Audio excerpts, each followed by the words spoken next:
So anyway, as I was saying before, the next thing they did was, I don't remember what simile I was going to adhere to it, but it was long and it was there. Brody King and Kyle Felcher. And almost 20 minutes, and it was what you would expect it to be. Every indie wrestler was pleased as punch. It's the thing that all of them would like to do. And again, poor old Kyle, he's got the physique. He's got the size. He's very young. If he could get in a program that could deprogram him mentally from being in this gene pool that he's in right now, I think he's got a future. But what is his gimmick, by the way? What is Kyle Felcher's gimmick? His gimmick is a guy who's getting into better shape to go to WWE in a few years. No, but I mean, he doesn't really have a gimmick. His gimmick is that he was a wrestler who became upset with his hair and his friend, and now he's doing it with his bad guy manager, and his old tag team partner has joined the fray. And there really isn't a gimmick, I guess, now that I think about it. And he dresses like a taller version of Hong Kong Phooey. It's like a fucking leather ninja outfit with dragons on it and shit. But what does that have to do with... Isn't he from Australia, New Zealand, somewhere over there, around the bend, the Pacific Rim? And for those who have wondered, yes, it's true. Jim bought the rights to Hong Kong Phooey. Well, no, I've just meant to bring somebody up that we've been talking about lately that has like the martial arts cartoony stuff on. He's dressing up like he's the Great Muta, but he doesn't do anything moodish. Anyway, after 20 minutes, Brody King, a 300-pound guy, trusted this fucking greenhorn to get up on a top rope and give him a brainbuster on the top turnbuckle. 1, 2, 3. It was after Mark Davis came down and distracted with his giant drive-in movie screen of an ass. Why the fuck why would you say, here, for this random TV match, let's get up on a top rope and see if you can turn my fat ass around and give me a brain buster on a top turnbuckle where I'll then bounce into the ring without fucking sending me the other way out onto the floor. Or potentially busting my brain or breaking my neck. Did you see that? I did see that. I saw this match. Fucking hell. You know, there was like a moment there where Brody King and Buddy, they were getting repackaged, and then Buddy got hurt. Now we just watch Brody lose matches on TV. The hounds of hell have gone to hell. Julia won't even go out with them anymore, and they were friends. The pups of purgatory. Roof, roof. So then the heels got some sloppy heat on Brody King. And then Hobbs came out through the crowd to make the save. And that was in this building. I said I was going to comment earlier on the building, and our emailer there said the Roy Wilkins Auditorium, I believe. Did Roy Wilkins approve this show, by the way? What would his family think? But it's a 5,000-seat building, but they were using half of it, and you could tell because there were no ringside seats on one side of the ring. It was ring, and then like 20 feet later was the goddamn big screen they were walking out of, which gave it to me an odd kind of game show appearance, didn't it, you? I hadn't thought of it in that context, but, you know, I see what you're saying. It didn't look great. It was odd to have nobody on that side. Yeah. Although, again, we watched another wrestling show the next day, so I'm not going to complain as much as usual about the production or anything else. Well, nevertheless, Hobbs came through the crowd so you could see some people and made the save. And here's another thing. Has anybody on television said, well, you know, Brody King has a tag team partner, Buddy, but he's injured. That's why he's not here to save Brody's bacon. I don't remember them saying anything about Buddy and him being injured, or did we miss it? Again, I try not to pay too close attention to the commentary because then I just get mad and do rants on the show about how much I hate the commentators. I don't remember them mentioning Buddy. People get hurt and they just disappear. Then there's no... He hurt his ankle and then went on an extended honeymoon.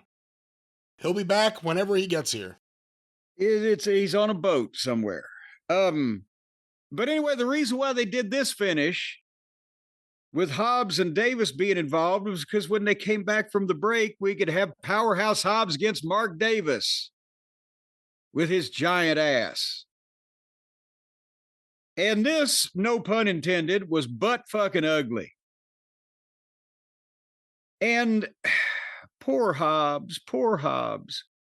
It went across the 9 o'clock hour. I don't know intentionally or not, because at 9:01, they were going into the finish. But Hobbs tried to spine buster him, but fat ass somehow didn't go up, or the timing was off or whatever. So they fell in a heap where the crowd went, oh. And then Davis got up and gave him a kick and hit the ropes and ran back at him and ran into a spine buster. Same thing. Actually, to be honest, I defend them with this because they fucked the first spine buster up so bad, you couldn't really tell it was going to be a spine buster. Not to the naked, untrained eye. But then they got the spine buster. What again? Hobbs, my God, in a program with some direction and some training and producing and developing of talent, you got something there, but the longer it goes, the less you got.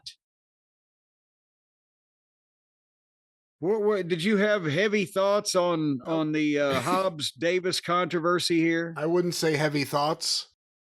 How many more times could we say it, that Hobbs is not being served well and never has in AEW, and it would be best for him if WWE was interested, he can go there. And it's not really helping AEW constantly botching anything they do with him. He's not new. He's been there for 4 or 5 years, right? Yeah. 4 of the 5 years he's been there. On and off. Used poorly. He's been there the whole time, but we only see him on and off. It's crazy. When he first got there, it was like, okay, they're not really using him that great right now, but they're trying. I can't wait to see where they go with this. That was as good as it got. It didn't get better than that. It never got better. No, it got better one time, I think, for about 3 weeks when they came back as a fucking heel one time and he was walloping people. But that didn't last. And then he was a babyface because he was so unimportant that the manager forgot to renew his contract. But he was somehow foiled in that as well. I just hope that one day we get a fan that's a billionaire who's willing to put up the money and start a company. And a lot of these guys who are misused will get an opportunity to really show what they could do. We can dream, I guess, but something that far-fetched would never happen, Brian. Not in real life. We can only dream about it. I can dream about it. You know what you want to do to have pleasant Press dreams, mute. don't you, Brian? Oh, no. What's that? Well, let's sleep on a Helix mattress, of course, because that's how you have it. As a matter of fact, if they had been on a Helix mattress instead of a wrestling ring, then Hobbs and Davis could have executed that first spine buster and it'd been fine. And nobody'd get hurt. Folks, I invite anybody, go ahead, call your next door neighbor over, show them your brand new Helix sleep mattress. While they're looking at it, pick them up from behind, give them a German suplex or give them a power bomb or maybe a sidewalk slam. Not a good idea. On the Helix mattress. They will not be hurt. You'll bounce up in the air and everybody will laugh. We are, of course, laughing and joking right now. We do not want to advocate for you shoot suplexing your neighbors. We don't know who these people are living next door to. What's wrong with you? If they're smart, they may go ahead and go up with it. It'd be a working suplex. But son of a bitch, if they try to sandbag you, pop your hips on that motherfucker, how dare they come in your house and not go up for your suplex? But boy, when you land on a Helix sleep mattress, folks, it's like you're landing on a cloud. You're landing in dreamland.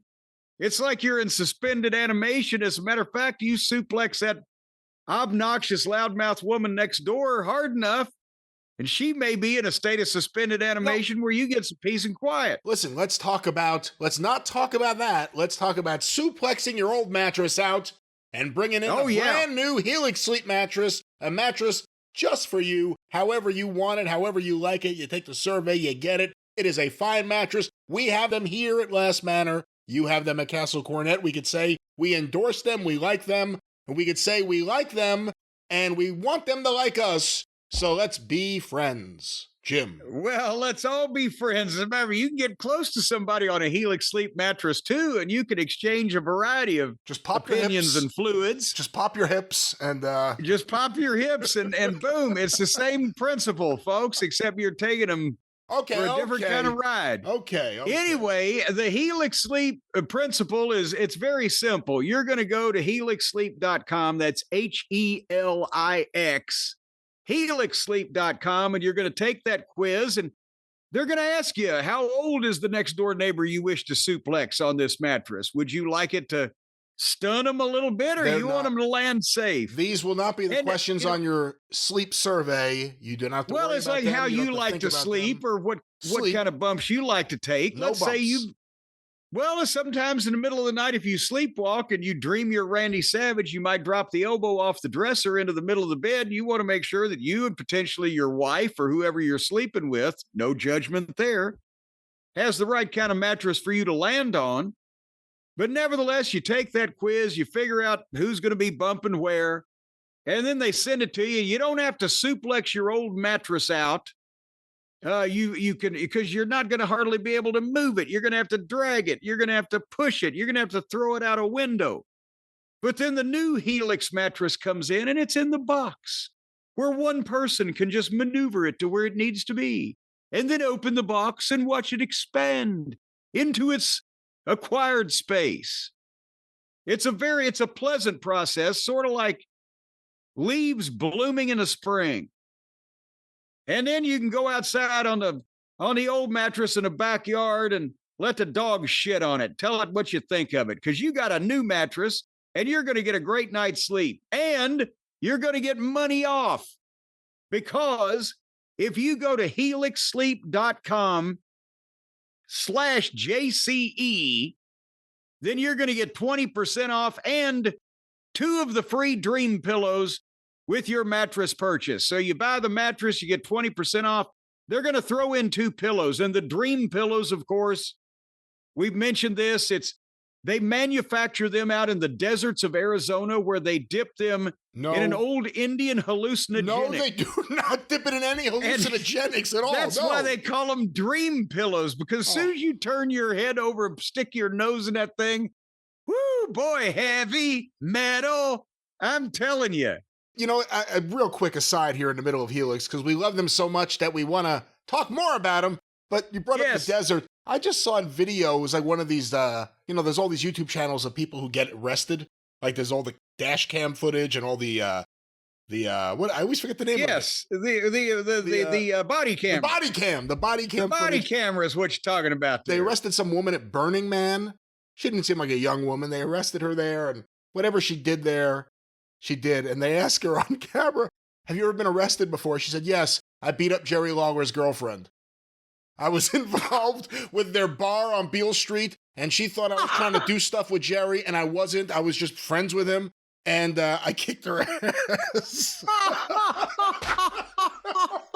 In the middle of this video, one of the listeners, I'm sorry I forgot your name, sent it in, they discovered it. But that's the desert. My God. That's the desert. Well, don't fuck with those people that go up to Burning Men, setting various people on fire. What the fuck will they do to you? Sleep, but like folks, you don't need to burn your Helix mattress. No, you're gonna. If you like to be warm, it'll make you warm. If you like to be cool, it'll make you cool. But most importantly, it'll make you save money, 20% off, and 2 of those free psychedelic pillows with a mattress purchase at helixsleep.com/JCE. That's right. Helix Sleep. We love them. I know that's right. That's why I said it. I wouldn't mislead people purposely. I'm just trying to let people know how much we love them. Helix Sleep. Them being the All mattresses right. that we receive from Healing Sleep.